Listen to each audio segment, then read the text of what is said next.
Welcome to நலம் தானா viewers. இன்னைக்கு ஜவ்வரிசி அடை செய்ய போறோம். அதுக்கு இந்த சின்ன ஜவ்வரிசி ஒரு 2 மணி நேரம் ஒரு தடவை கழுவிட்டு 2 மணி நேரம் ஊற வச்சாச்சு. இந்த இப்படி அமுங்கணும்னா நல்லா ஊறிடும். இந்த இப்படி சாஃப்ட் ஆயிடும். இந்த மாவு மாதிரி ஆயிடும். இந்த அளவுக்கு எடுத்து வச்சுக்கணும்.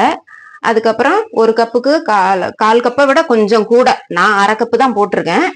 அதனால கால் கப்பை விட கொஞ்சம் கூட நிலக்கடலை தோலோடவே இப்போ போட்டு அரைக்கலாம். நான் ரெடியா எப்பொழுதும் கொஞ்சம் வறுத்து தோல்லாம் எடுத்து வச்சிருக்கிறதுனால, அந்த தோல் எதுக்காக எடுத்து ரொம்ப நாள் வச்சிருக்கணும்னா, அந்த தோலோட வச்சிருந்தோம்னா எண்ணெய் வாசம் அடிக்கும்.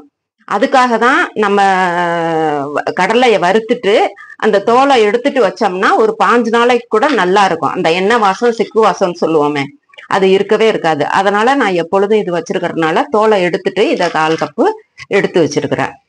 அப்புறம் உருளைக்கிழங்கு போடலாம். இதுல நான் உருளைக்கிழங்குக்கு பதிலாக சேனக்கிழங்கு கொஞ்சம் துருவி வச்சிருக்கிறேன்.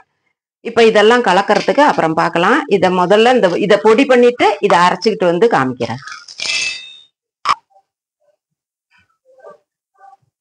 நிலக்கடலை அரைச்சாச்சு. நல்லா 1-2 தான் அரைச்சி வச்சிருக்கோம். இப்ப இதை ஒரு பிளேட்ல, ஒரு பவுல்ல போட்டுக்கலாம். இப்ப இதுல ஜவ்வரிசிய, ஊற வச்ச ஜவ்வரிசியை இதுல போட்டு அரைச்சி எடுத்துக்கோங்க.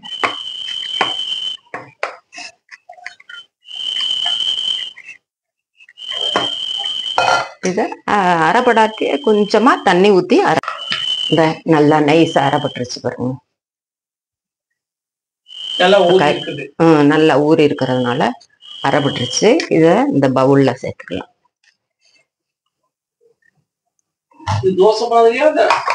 கொஞ்சம் கெட்டிமா ஊத்தப்பத்துக்கு இருக்கும்ல, அது மாதிரி தண்ணி மாதிரி கரைக்காம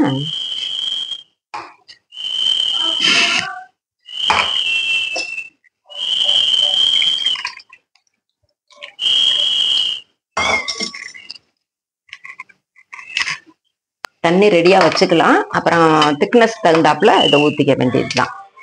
இப்போ இதுல அந்த நிலக்கடலை 1-2 பொடி பண்ணதை இதுல போட்டுக்கணும், ஜவ்வரிசி அரைச்ச மாவுல.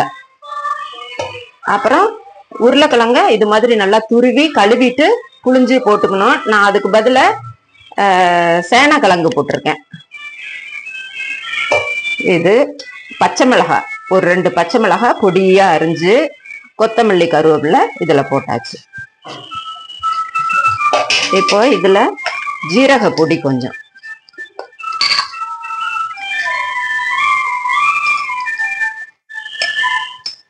ஜீரகம் வறுத்துட்டு அரைச்சு வச்ச பொடி இது.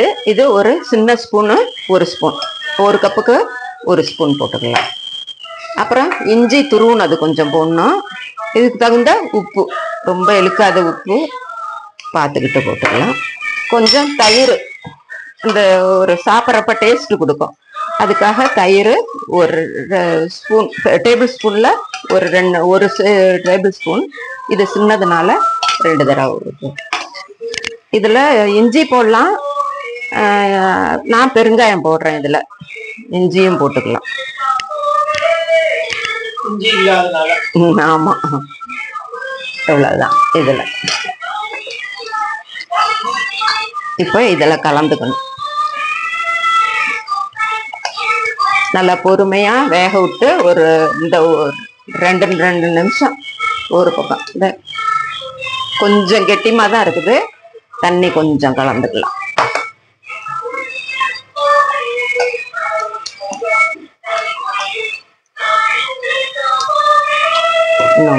ஜவ்வரிசி உடம்புக்கு நல்லதுன்னு சொல்லுவாங்க. ஸ்டார்ச் அதுல இருக்கும். இப்ப சரியா இருக்கு. இப்ப அடுப்பு பத்த வச்சு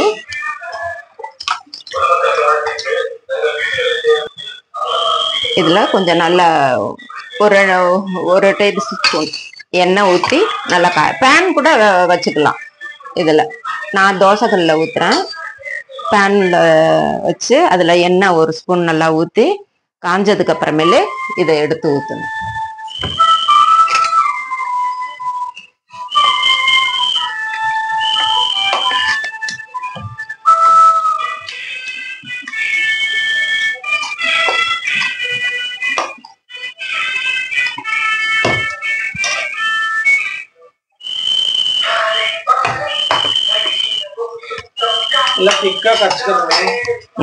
ஆமாம், நல்லா வளர்கிற குழந்தைங்களுக்கு ஜவ்வரிசி நல்லதுன்னு சொல்லுவாங்க.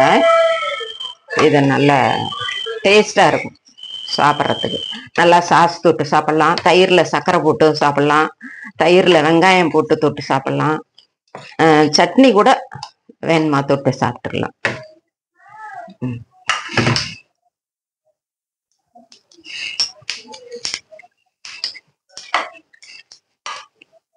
கல் காஞ்சிருச்சு.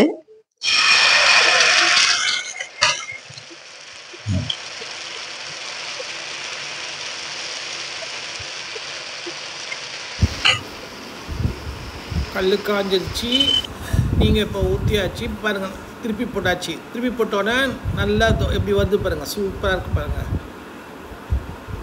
நல்லா அடை மாதிரி ஊற்றணும். நம்ம கொஞ்சம் தண்ணி கூட சேர்த்துட்டோம்னா வராது. அது வந்து தண்ணியாகிடும். அதனால் நம்ம வந்து தண்ணி ஊற்றுறது ரொம்ப கம்மியாக ஊற்றணும். பாருங்கள், அழகாக வந்துருக்கு பாருங்கள் ஷேப்பு. இந்த மார்னிங் பிரேக்ஃபாஸ்ட்டுக்கு ரொம்ப நல்லாயிருக்கும். நல்லா முருகலாக இருக்கும். இதுக்கு வந்து நம்ம வந்து சைட் டிஷ் வந்து சாஸ் ரொம்ப சூப்பராக இருக்கும். இதுக்கு பொதுவாகவே நம்ம அடைங்களுக்கெல்லாம் வந்து சாஸ் தொட்டு சாப்பிட்டா நல்லாயிருக்கும். நல்லா இப்படி முருக விட்டுட்டு நம்ம நல்லா சிம்லேயே தான் வேகணும். நம்ம பாட்டுக்கு ஹை ஃப்ளேமில் வச்சிட்டோம்னு சொன்னால் அடியில் தீஞ்சு போயிடும். அது தீய விடாமல் நம்ம வந்து சிம்லேயே வச்சு இங்கே வருங்க. அப்படி திருப்பி போட நல்லா முருகலாக வரும். டேஸ்டி சாப்பிட்றதுக்கும் ஒரு டேஸ்டி கொடுக்கும். இப்போ அடுத்தது நம்ம ஊற்றுறோம். இப்போ பாருங்கள், அது ரொம்ப வந்து நம்ம தேய்க்க வேணாம். இப்போ என்ன ஆயிடுச்சு, நாங்கள் கொஞ்சம் தண்ணி எக்ஸ்ட்ரா சேர்த்துட்டாங்கன்னு சொல்லிட்டு ஒரு ஸ்பூன் வந்து அரிசி மாவு சேர்த்துருக்கோம். அதில் நம்ம வந்து அந்த தண்ணி ஜாஸ்தி சேர்த்துடவே கூடாது. இவங்க இப்போ இது பண்ணிவிட்டு கொஞ்சம் ஒரு ஸ்பூன் எக்ஸ்ட்ரா சேர்த்துட்டாங்க. அதுக்காக கொஞ்சம் ஒரு ஸ்பூன் அரிசி மாவு போட்டு நம்ம கலந்துட்டு நல்லா வருது பாருங்கள். சூப்பராக வருது பாருங்கள். நீங்களும் செஞ்சு பாருங்கள். நலன்தானா சேனலுக்கு சப்ஸ்கிரைப் பண்ணுங்கள். பெல் பட்டனை அமுக்காமல் பெல் பட்டன் நம்ம கண்டிப்பாக அமுக்குங்க. பாய்.